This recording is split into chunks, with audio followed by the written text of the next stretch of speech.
Welcome to EAC Speaks, the podcast where we dive deep into the movement to end the HIV epidemic right here in the heart of the South, Arkansas.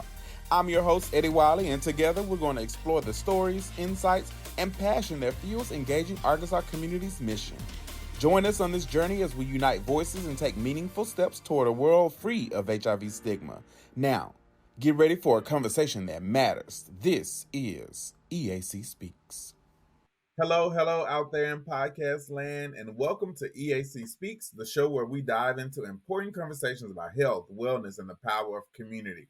Today's episode is a special one. We know that the holidays are fastly approaching, and it's typically a time where folks spend with their families. Well, for many of us, that's not an option for whatever reason. And no matter that reason, EAC offers that support for people living with HIV. Living with HIV can present unique challenges, not just medically, but emotionally and socially as well. The journey can sometimes feel isolating, but having a strong community can make all the difference. Our guest today knows that firsthand. Joining us today is Vadi, a dedicated support group facilitator who works closely with people living with HIV.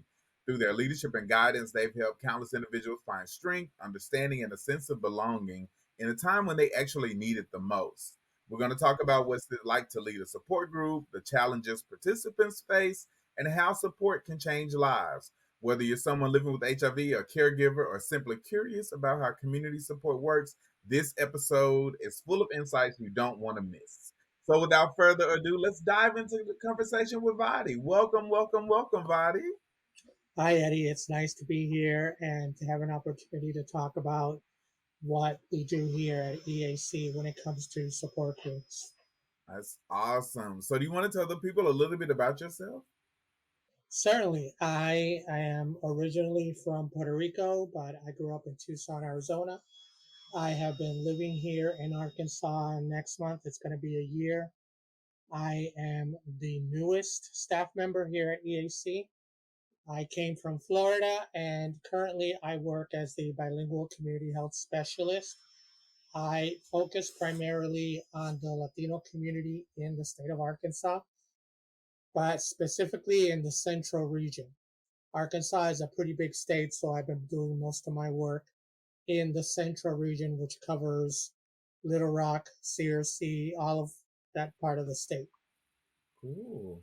That's amazing. The great work that we're doing at EAC is really game changing. So welcome to the EAC team. It's been a few months has it been? It's going to be a year next month that I've been here With EAC? with EAC. So you've been over time. It ain't just been a few months. It's been a while. It's been a minute.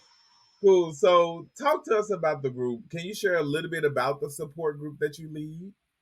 Okay, I facilitate a support group for Latinos, Latinas living with HIV. It is part of the support groups that we have here at EAC, and it is called Unidos, which is United in Spanish.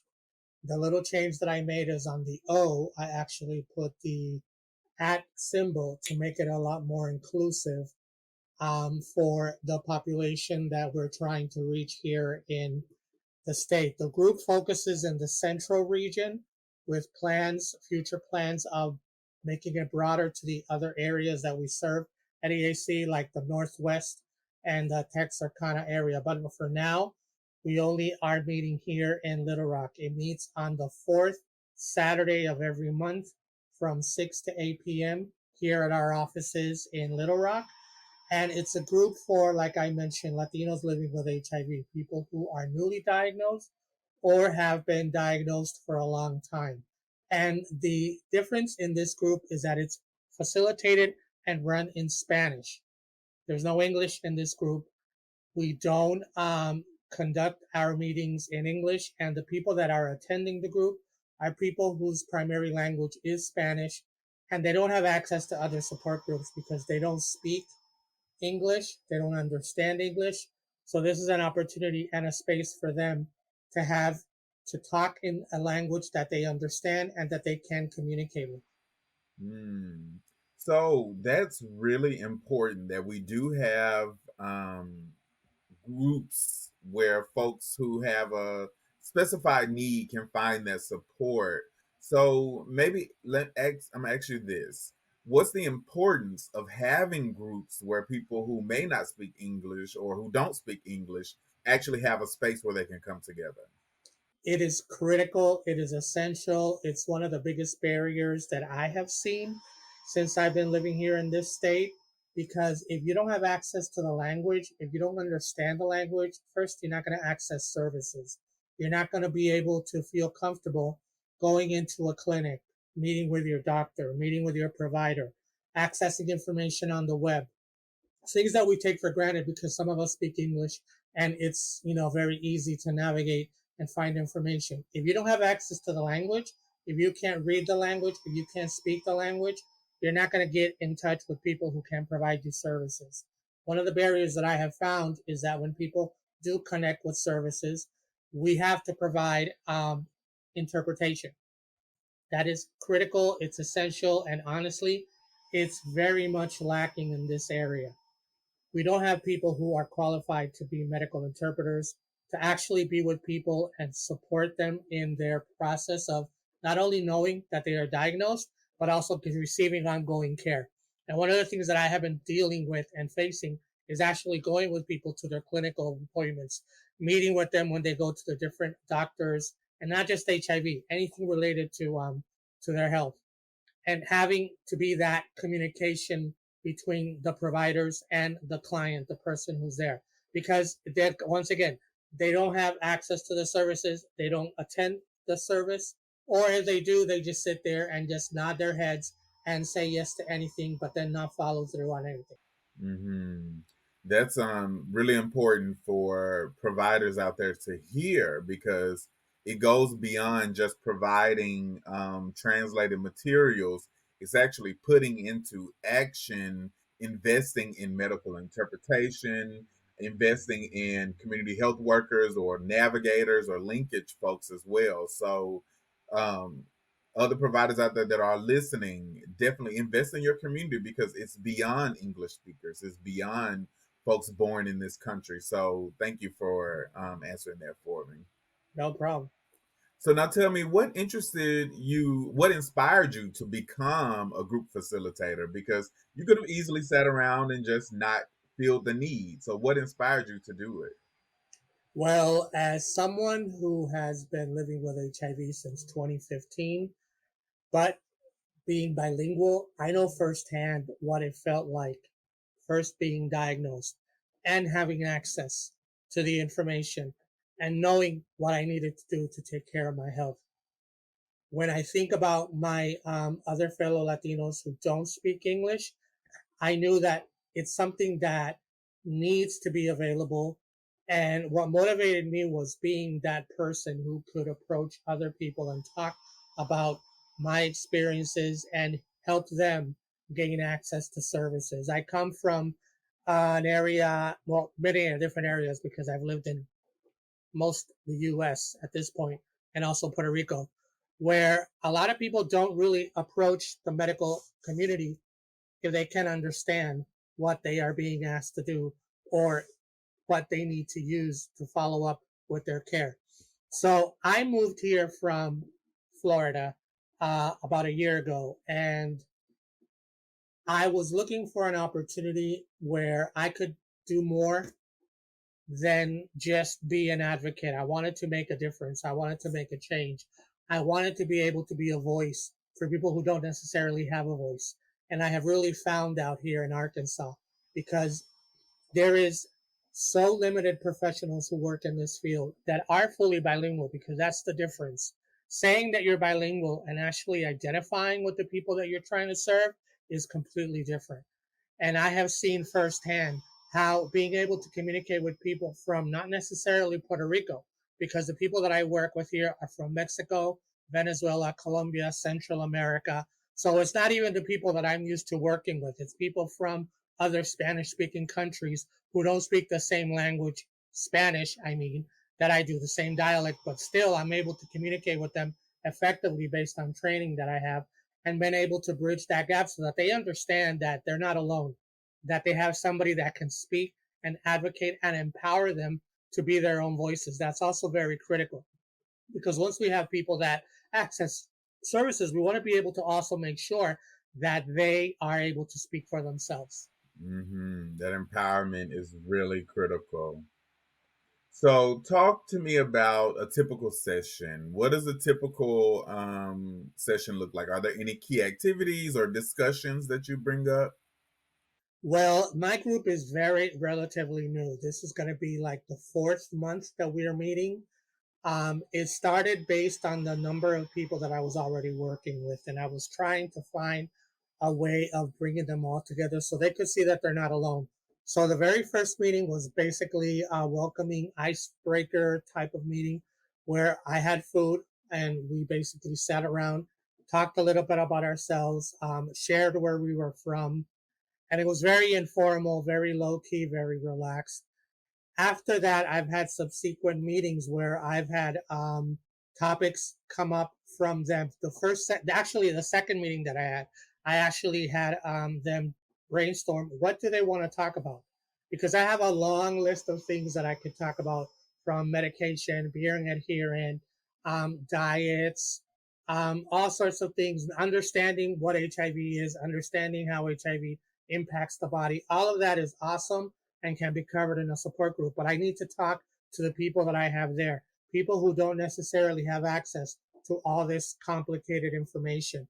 So I wanted to find out what do they want to talk about. And one of the first things that they mentioned to me was, we want to get to know other people that are also living with this. We want to be able to talk about our experiences. We want to be able to talk about our countries, what it's like to be living in Mexico versus Venezuela, not knowing that we have HIV, but now here in the States, that's what we have in common.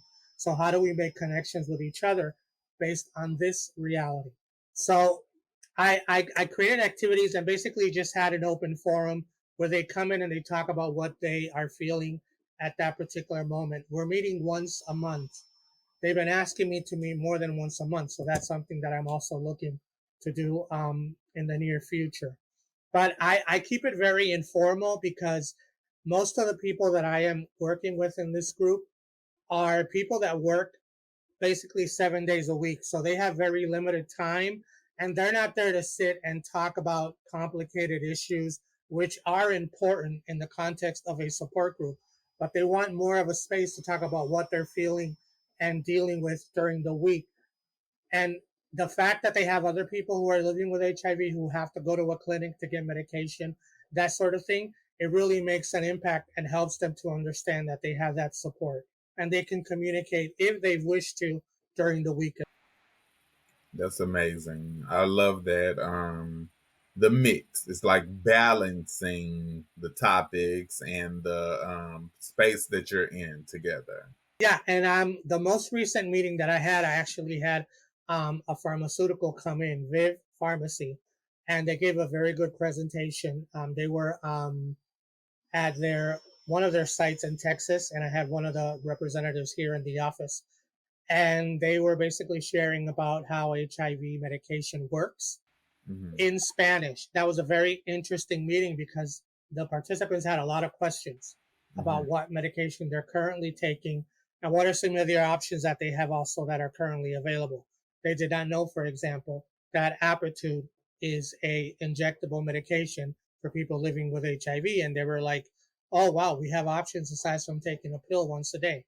But the information was given to them in Spanish, so it's something that they learned that they can now think about, is this something that I want to do for myself, or do I want to keep taking my one pill a day regimen?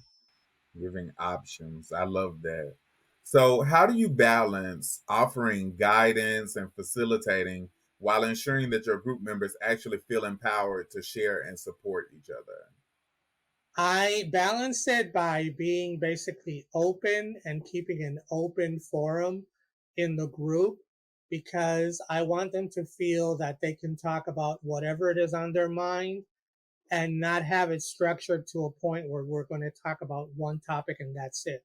Hmm. I want them to feel that it is their space. It is a safe space for them to come to and literally talk about whatever it is on their mind. Sometimes they want to talk about how frustrating their week was, and that is okay because they have a space in Spanish to do so. During the week, they don't have that space. They don't have a place they can go to and vent and feel heard. Well, this is a space to do that. And I interject with things that I feel can talk about. Like, for example, stigma. How do you deal with stigma not speaking a language in a new country?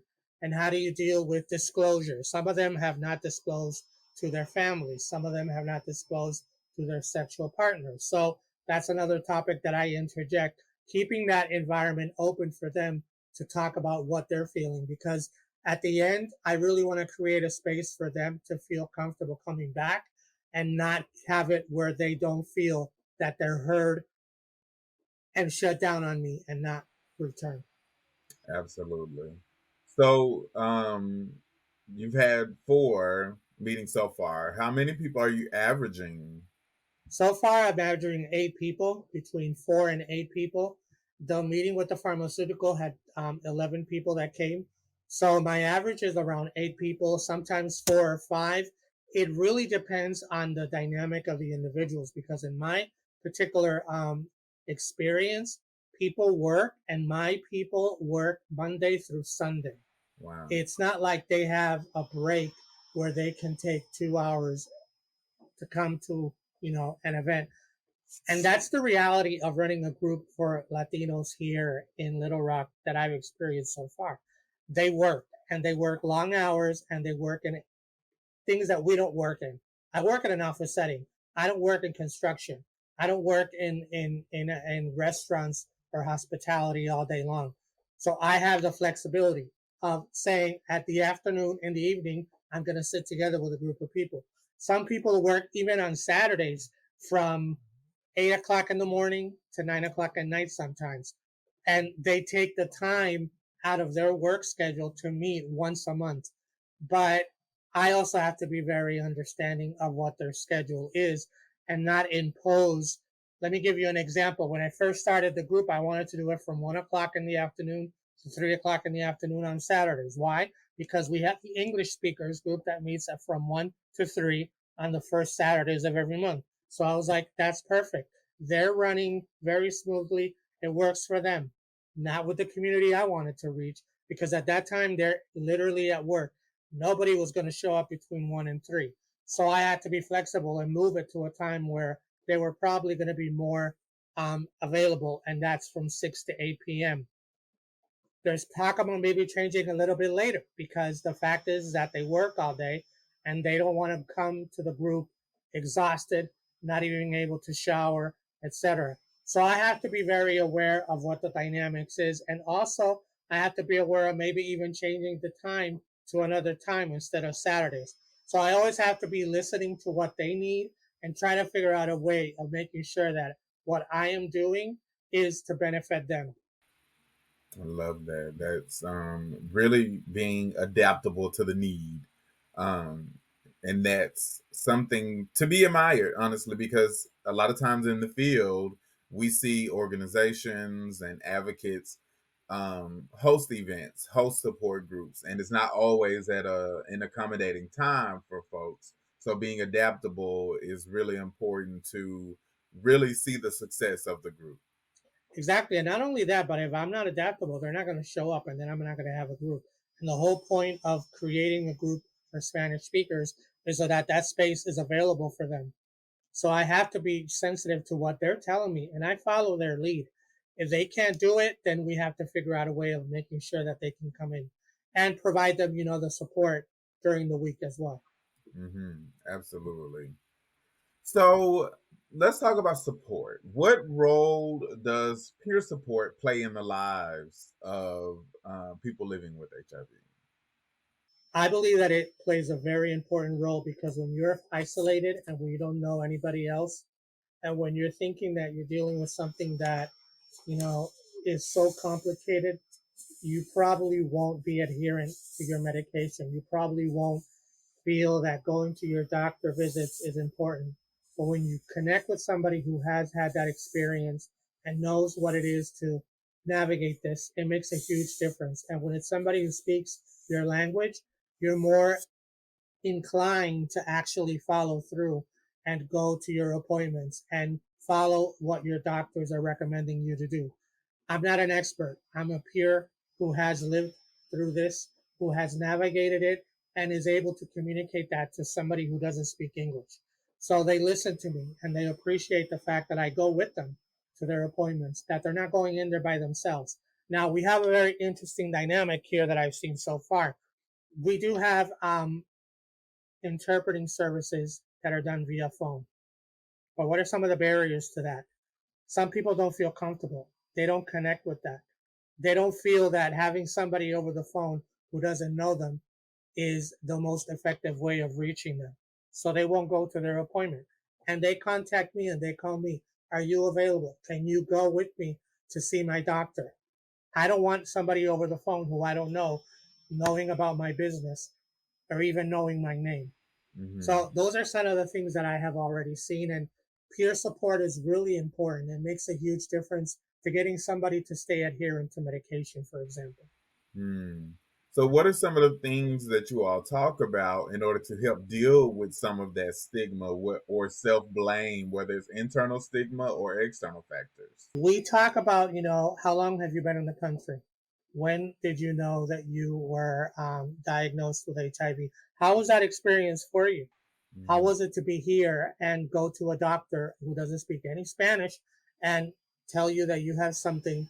And automatically the idea is, oh, I have SIDA, which is AIDS. Nope, that's not it. That's not what's happening. Let me explain to you what's happening. So we go through a process of education as well, so that stigma of I already have a disease that's going to kill me is slowly eroded, because you want to make sure that they understand that living with HIV is like having a chronic disease. It's not a life sentence. You can live a very healthy life if you stay on your medication, if you follow your doctor's orders, if you diet, if you exercise. You don't have to, you know, limit yourself in terms of what you can do in your life, but you have to be sure that you are in care and that you're following. I have people that are very glad that somebody can talk to them and understand what they're saying and answer all of their questions, because when somebody is newly diagnosed, for example, they have a lot of questions. Hmm. And if they're not getting those answers, they're not going to go through a doctor. They're not going to look up in Google because that's overwhelming for them. They're not understanding what they're reading. So if I don't understand, I'm not going to follow through. Hmm. Now, earlier you mentioned disclosure as a barrier for some people. How how does that affect relationships by living with HIV, and how do you help navigate those challenges? Well, one of the things that I make very clear to people is that here in the state of Arkansas, the law requires that if you are going to have a sexual relationship with someone, you have to notify them your status beforehand. And it's part of the laws that are here that I had to learn when I moved here to this state, because they have very strict criminalization laws around HIV. Hmm. I have my own opinion about that, but Hmm. I have to follow the law on what it says here. And I have to make sure that my community is aware that these laws do exist in this state, and that it's extremely important before you get in trouble that you notify somebody that you have HIV before you engage in any sexual activity with them. So I have to explain that to them so they understand that. And then we also talk about, okay, this is somebody that you are just meeting versus somebody that you've been in a relationship for a while.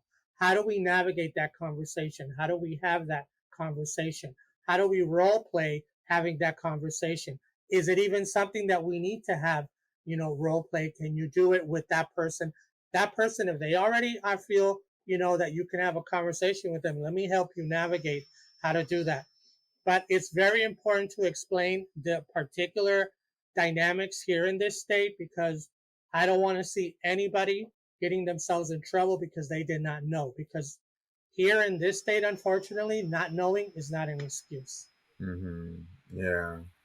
So we've talked about how dealing with sensitive topics can come up, things like trauma or again stigma and disclosure. How do you handle sensitive topics such as like trauma? I try to be very aware of what people are talking about, and I try to approach it from a active listening perspective. And I let them know right off the bat, I'm not a psychologist, I'm not a social worker, I'm not a trauma specialist, but I have resources that I can provide if you need that. I'm here to listen, and I'm here to help you, navigate what it is that you're going through. I haven't had a lot of people open up about trauma in a group setting. It's happened individually. But in a group setting, my community tends to be very reserved about sharing their personal, private information. It's not something that you talk about openly with people you don't know or people that you're not close to. But when I've had some conversations bring up, I let them know that this is a safe space. Anything that you say here is not going to be revealed. It's confidential. We don't have to talk about the actual event. We can talk about your emotions. You don't Mm, have to identify what or who did something, but mhm, we can talk about how you're reacting to whatever happened. If you mm. need additional help or support, I have people that speak Spanish that I can connect you with who are therapists that will help you with that. But I want them to feel comfortable knowing that I'm here to support them and to help them navigate whatever situation they have.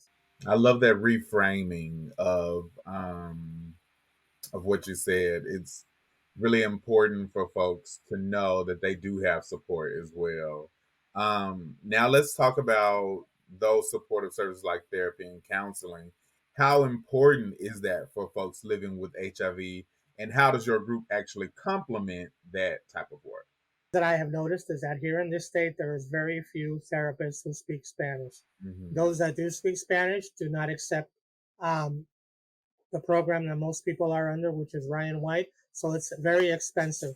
Mm, Um, I was fortunate to get a list, and I've been calling many therapists around the state, trying to identify people, like, for example, here in Little Rock.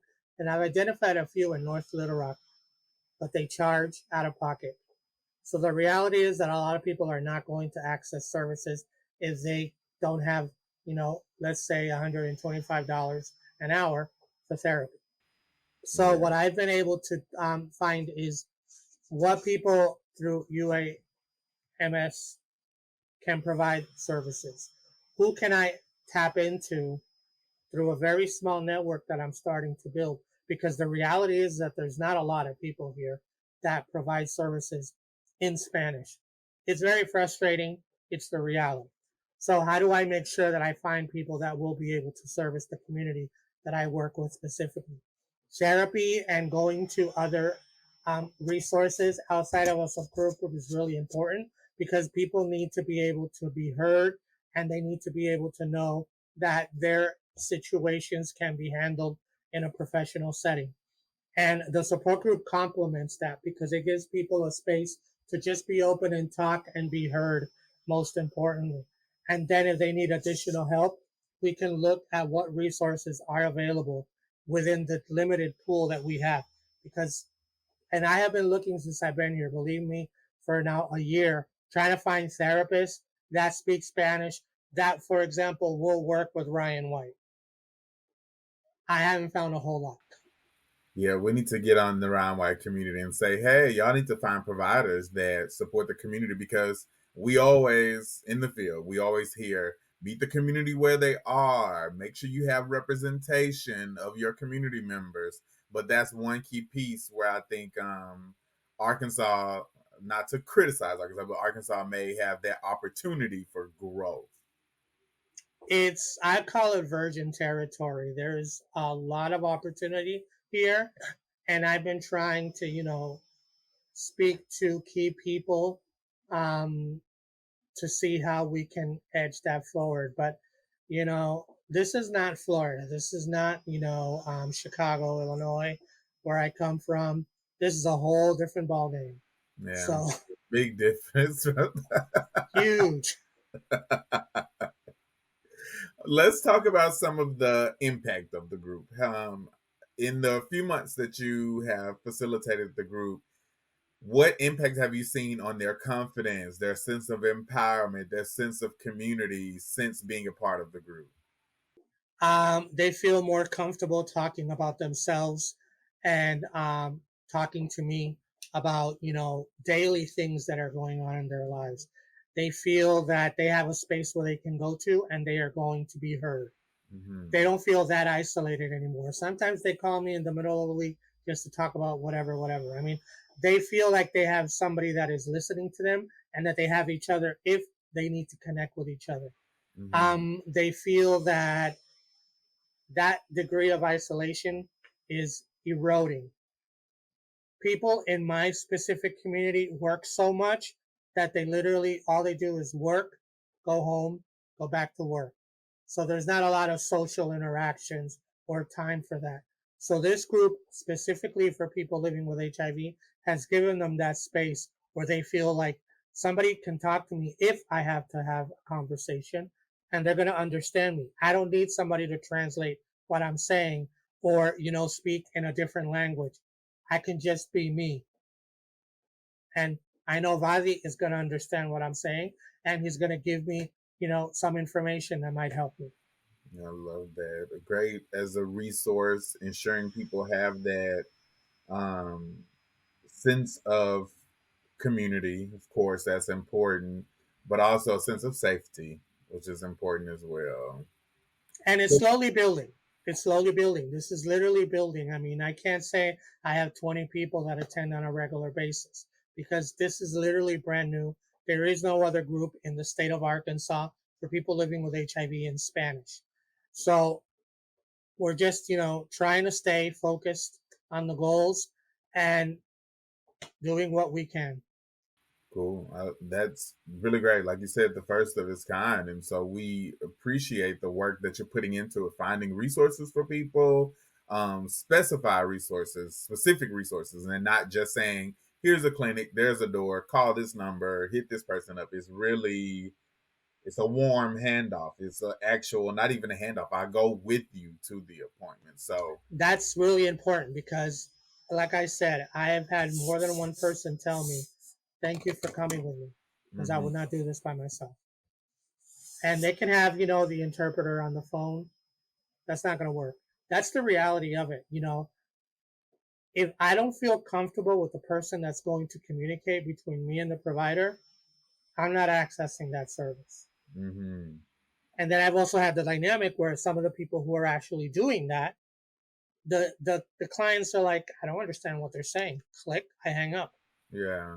And then they text me and I'm like, I can't do anything. I'm in the office. I'm not traveling to Rogers right now to deal with this. I can't. Yeah, because you're only one person. So that's definitely and also an equally important aspect of that as well. So let's talk about advocacy. I know there may not be as much movement in advocacy, but what role does it play, whether it's in your own role or the role of your participants? And do you foresee any participants getting involved in advocacy? Some actually I do, but they first need to feel comfortable talking about HIV and all the different layers that topic entails. Like, for example, understanding how to communicate information about adherence, understanding how to communicate about stigma, understanding how to communicate about disclosure, all these different things that we have under the umbrella of HIV, but doing it in Spanish and doing it in a way that they can relay that information to other people without overwhelming them. So there's a training process that needs to happen so that they can become effective advocates. But some of the things that I also notice is that first they need to feel empowered to speak for themselves. And they need to feel that I can take care of me. I can go into the doctor's clinic and be like, no, this is what I want. Let me give you a very good example. I have people go in and when they get to the receptionist don't speak Spanish. And they immediately tell them, I don't understand you. We need to reschedule your appointment. No, that's not going to happen. You are going to see me because I know for a fact that under the law, I need to have somebody that will be able to speak to me in Spanish. So find somebody in the building, or worst case scenario, there is an interpreter service that you can call to understand what I'm saying. If, for example, Vadi is not available because I literally cannot be available for the entire state, I know what my rights are. I know what I can do to make sure that I get service. And then when they go into the doctor's office, when they meet with the medical assistant or with the nurse, the same dynamic. nobody should feel that they're not going to have their questions answered or that they're not going to get proper treatment because of lack of language access. So I let them know these are the things that you can do when I'm not available to make sure that that happens. And if you get any feedback or any pushback that you don't like, let me know so that I can bring it up to the right people. But I want them to feel empowered in reaching out to the providers and, being comfortable. Now, my situation is that I deal with people who literally do not speak English or have very limited English speaking skills. So also teaching them how to communicate in those kind of settings, giving them vocabulary, giving them phrases that they can use, teaching them how to have a basic conversation with your providers so that you can be understood and so that the provider sees the effort and actually makes an even stronger effort to communicate with them. Mm-hmm. You're absolutely right. Advocacy starts with self. So, in order to be an effective advocate for others, you also have to advocate for yourself. So that's a really good point. Now let's talk about your experience. What has been the most rewarding aspect of being a facilitator? Here in Arkansas, literally starting a group from nothing, from scratch, it's been extremely rewarding and very challenging at the same time. But the reward has been in actually getting to connect with people and meeting people where they're at and letting them know that we are creating a space for them to come to. And people responding to that, that's been very rewarding. Being able to start the network of meeting people in this state who are passionate about working with people living with HIV and who recognize the challenges and are willing to work in collaboration to meet those challenges and make the differences that need to be made. And I can talk about all the things that I've already noticed in this state and all the challenges and barriers that are already in place, starting when, the governor was first inaugurated. I'm not going to get into any of that here, but I have a long list of everything that I've already seen. And as a bilingual person, knowing what needs to change to be able to reach people effectively, because that's the other thing.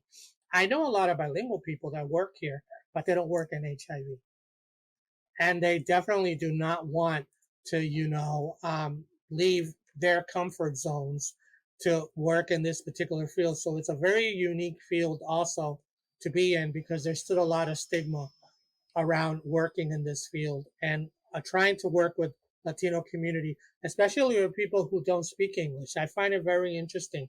A lot of people say, well, they need to learn how to speak English. Excuse me, that is not the right approach to dealing with people who don't speak English. That's not how you're going to have a conversation with them or even win them over if they have limited English speaking skills, because people are going to get turned off just like that and they're not going to bother coming back and they're going to let other people know, don't go there because this is what my experience was. So word of mouth plays a very key role in my community as well.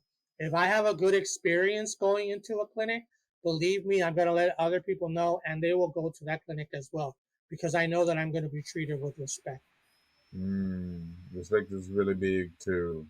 Now, how do you take care of Vadi? We see you taking care of really the state of Arkansas, but how do you take care of yourself? That is such a good question.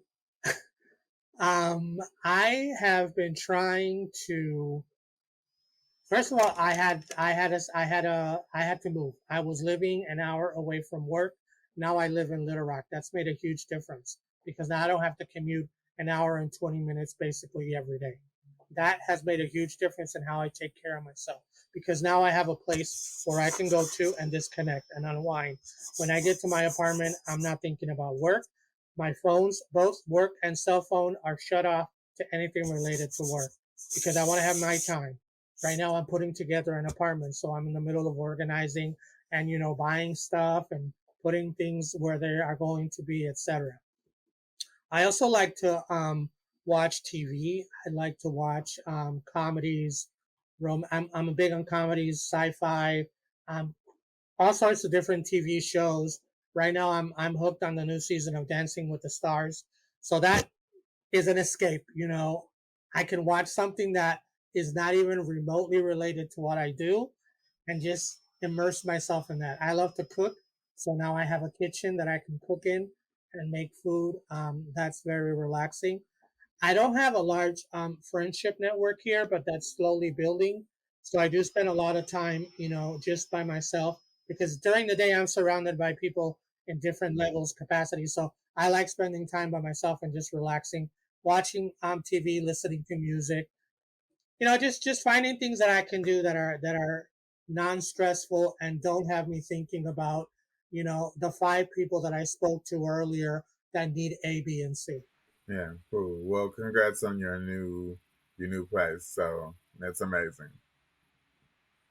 So talk to me about advice. What advice do you have for someone who may be hesitant to join a support group but could really benefit from that sense of community?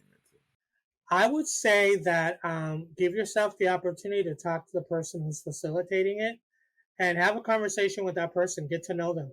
Ask all the questions that you have. Find out if it's a right fit for you. Um, be open about what your situation is. Not everybody is in the same dynamic and may need the same level of support. So have a conversation with the facilitator. Find out whether you would feel comfortable going to a group, and also give yourself a chance to actually go to one meeting so you see what the environment is like. Most of the people that I have in the support group are people that I actually work with individually, and I spoke to them individually about joining the group. And they're all busy. They have work, they have a lot of commitments. But they said, you know what? I like talking to you. I'm going to give it a shot. And when they came to the group, they realized that, wait a minute, I'm not alone. Somebody else here understands what it's like to live from a small town in Mexico and now living here in Little Rock. And, maybe I can talk to them after this group and hang out. So it's very organic how people build connections that way as well. But I would say that, find out information about the group or the agency, have, a conversation with the facilitator and see if that person connects with you and is listening to you, because that's really important. It has to be about what your needs are and what you would get out of a group. And since some people don't feel comfortable in a group setting, so maybe you can have that conversation with the facilitator individually and gauge from that conversation if it's something that you would benefit from. Ooh. Now, what advice do you have for folks out there, as someone who created a group from ground zero? What advice do you have for other folks who may not see themselves in a support group that would like to actually start one? I would first say to anybody who wants to start a group, and mine is, like I said, brand new baby diaper. I mean, it's literally still building. Is do your research in the area that you are going to be doing that group. Find out what the community is. Focus on a specific goal for that group. Living with HIV is very broad and it's very idealistic. And you can say, I want to start a support group for people living with HIV. What people are you talking about? Who is the target audience that you want to reach? What are the specific needs of that audience that you're trying to reach? In my particular case, I noticed that there was nothing, literally nothing for people who do not speak English. So that was my target. My target audience is people who don't speak English, who do not come to our regular support group that meets here once a month in English, who would not go to any other groups. First of all, there aren't any, but who do not have any other group that they will go to because there's a language barrier. So that was my target audience. Find out what your target audience is, and then what resources are already available. You don't have to reinvent the wheel. What resources are already available to guide you in building a support group? Who can you reach out to? I reached out to an organization in Alabama that I met at a conference in Houston, and I spoke to their facilitator, and I asked her all of the questions about how do I start a group in Arkansas. I had never been to Arkansas. I didn't know anything about Arkansas aside from Bill Clinton. Brand new state for me. So I needed to know, what do I need to put together that is going to let people know that, first of all, we are real and that we are going to meet you where you are at. So doing your research and having conversations with people is extremely important. And then having conversations with your organization as well. I had many conversations with Danny and with Bobby and with Keandre, and I let them know during my interview, when I was interviewed, this is something that I would like to see happen. I don't know that it's happening. And they were like, we don't have one. Go ahead and start one. But having ongoing conversations and let them know, this is what my particular group needs. It's not going to be the same thing as the English speaking group because it's a completely different community. And none of the people that I have in this group are going to go to the English speaking group because they don't speak English. They're not going to connect to anything that is happening. They're not going to go to pride events. They're not going to go to other activities. They don't speak English. So I will tell people, do your research, talk to people in the organization, in your state, if this is that dynamic. Find out everything that you can before you start reaching out to people who might be possible candidates for the group. Love that. Do your research, people. Make sure you understand the environment that you're trying to start. So, I don't have any more questions. The only thing I want to ask you is, do you have any parting words for this episode? I want to thank you for having me on this episode and for giving an opportunity to talk about support groups, specifically support groups with the community that I'm working with, the Latino community. It's an underrepresented community, and because of the language barrier, once again, people don't necessarily feel that their voices are heard, but they are there. Believe me when I tell you, they are there, and they are very much individuals that contribute to the community in this state as a whole. So I would like to encourage other people, providers, anybody who's listening to this podcast. If you know somebody that would be a candidate for the support group in Spanish, you can reach out to me. I can be reached at 501-413-7650 or at my email, which is my first name, Vadi at engagingarkansas.org, O-R-G. And I am very much looking forward to future podcasts. This has been a great experience, and I'm glad that I had an opportunity to talk about what we're doing here in EAC with the Latino community. Awesome. We're definitely grateful to have you on the team at EAC as well as on this episode of EAC Speaks. And tell the people again how often you all meet. Okay, my group meets the fourth Saturday of every month between 6 and 8 p.m., sometimes 6:30 to 8:30 p.m. Once again, it is the fourth Saturday of every month here at our offices at 6917 Geyer Springs Road in Little Rock.